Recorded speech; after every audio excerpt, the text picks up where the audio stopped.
guys, it's Mish. Welcome back to my channel where I like to bring you guys along with me as I navigate my faith, fitness, and financial journeys.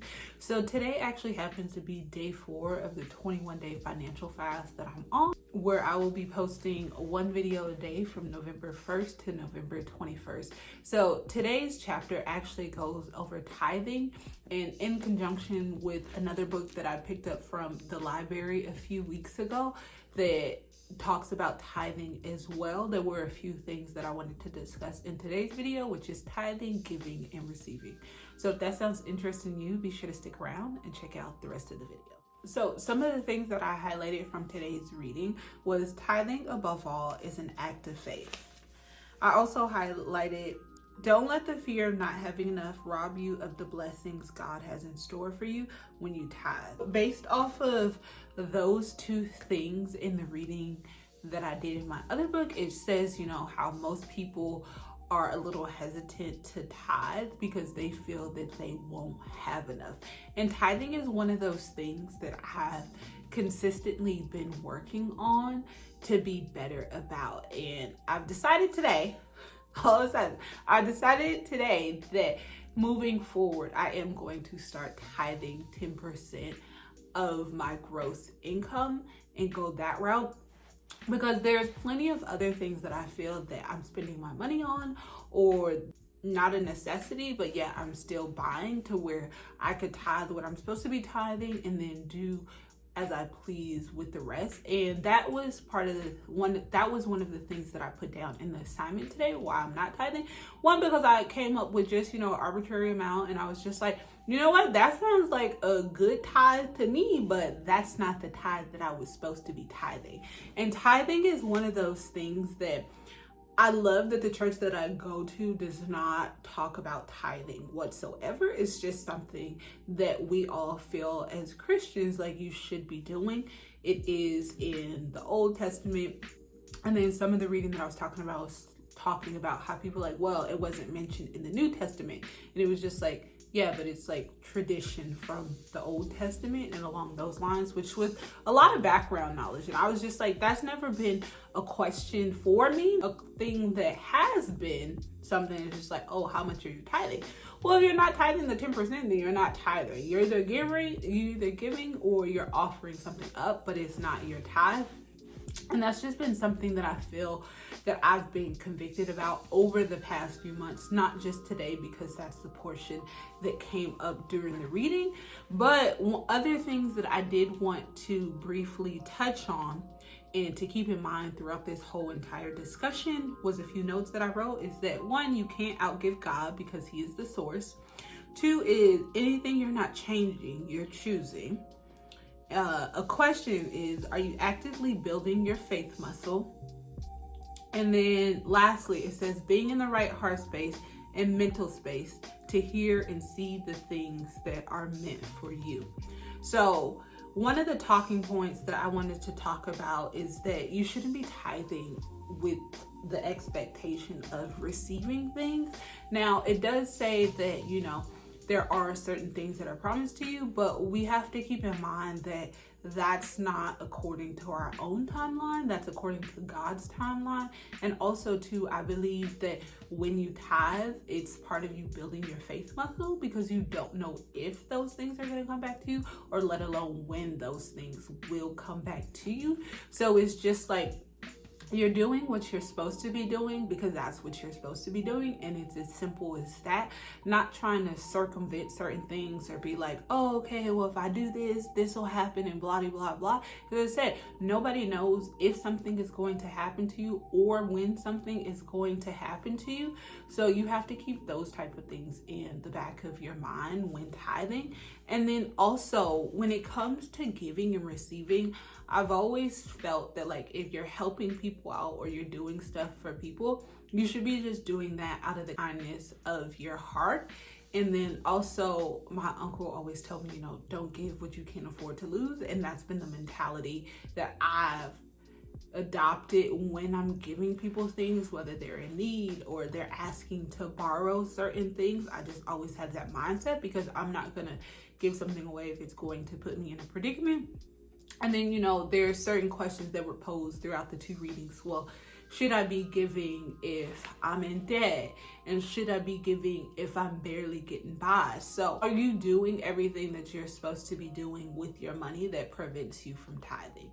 And then also, in the meantime, like, there shouldn't be a case where you're just never getting it together. You're never able to tithe and do the things that you're supposed to do. And I believe that that's kind of like a two-part thing. Like, one, you have to trust in God, but two, you also have to do your part. So you know that saying, faith without works is dead. So yes, you may be tithing, but also too, like, I feel that you have this close personal relationship that I keep talking about with God, where certain things are dropped in your spirit or certain ideals are implanted on you to where you should act on those things, or places you should be, or things that you should do, which might be blessings to you or gifts to you, and you wouldn't have known those things unless you listened to what was being told to you and you actually acted upon whatever was being told to you.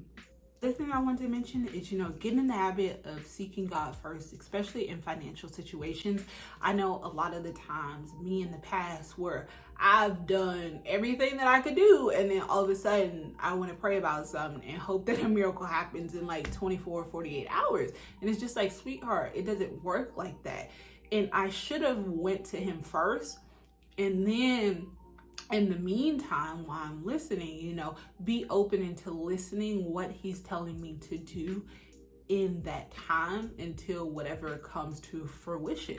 So I know a lot of people are like, well, see, that's why I don't pray about stuff, and that's silly anyway. And it's just like, sweetheart, sweet pop, you've known this for weeks, but you waited to the last minute to be like, you know what? I done everything else. Might as well pray about it. Ask God. And it's just like, what?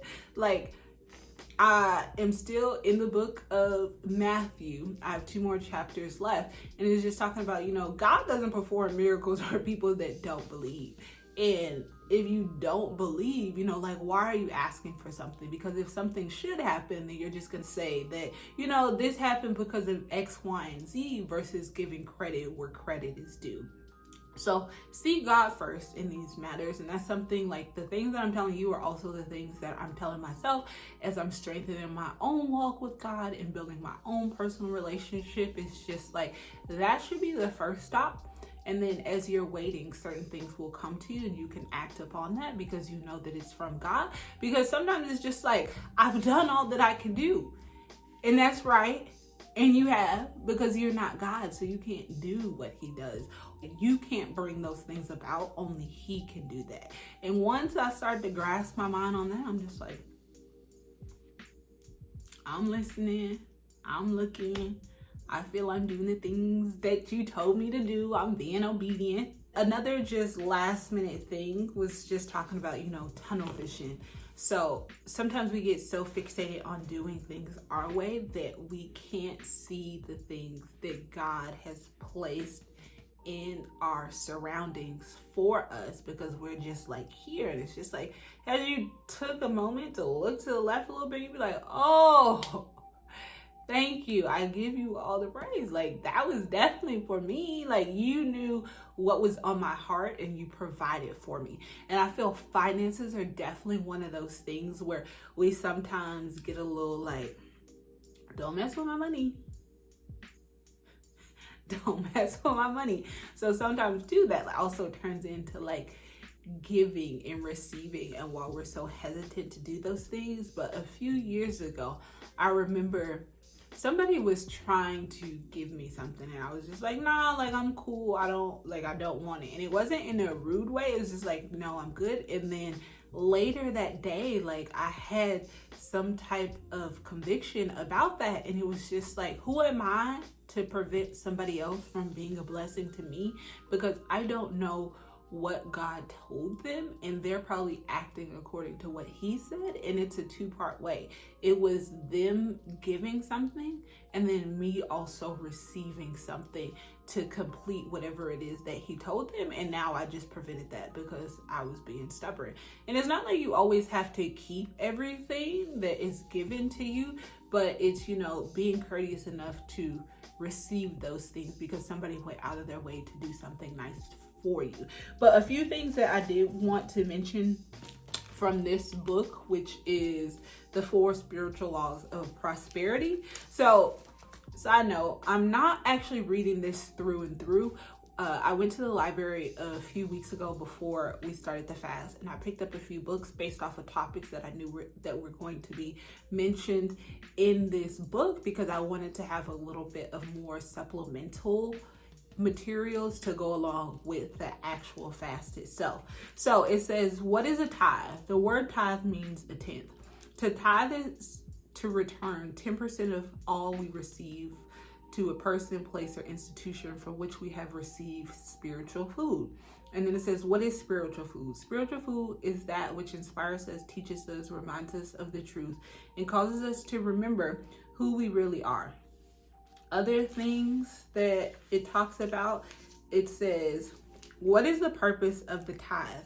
The purpose of the tithe is not to build churches or to pay ministers' salaries, although tithes do help do these and other good things. The real purpose of the tithe is to acknowledge that God is the source of our good, and that we are aware and grateful for the good in our lives.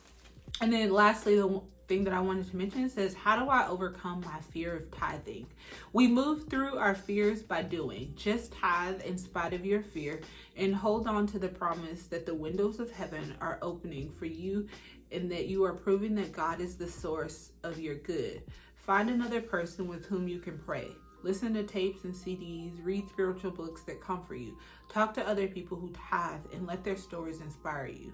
Pray, study, and believe. So yeah, I just felt that the 2 chapters that talked about tithing in this book were actually really good to give me some more background knowledge on certain things and a few more ideas for me to go and explore.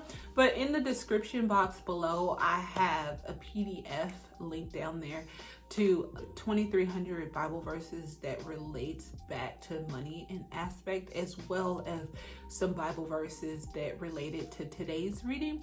But as usual, I want you guys to take the time to enjoy your own journey, and I will catch you in the comments into the next video. Bye.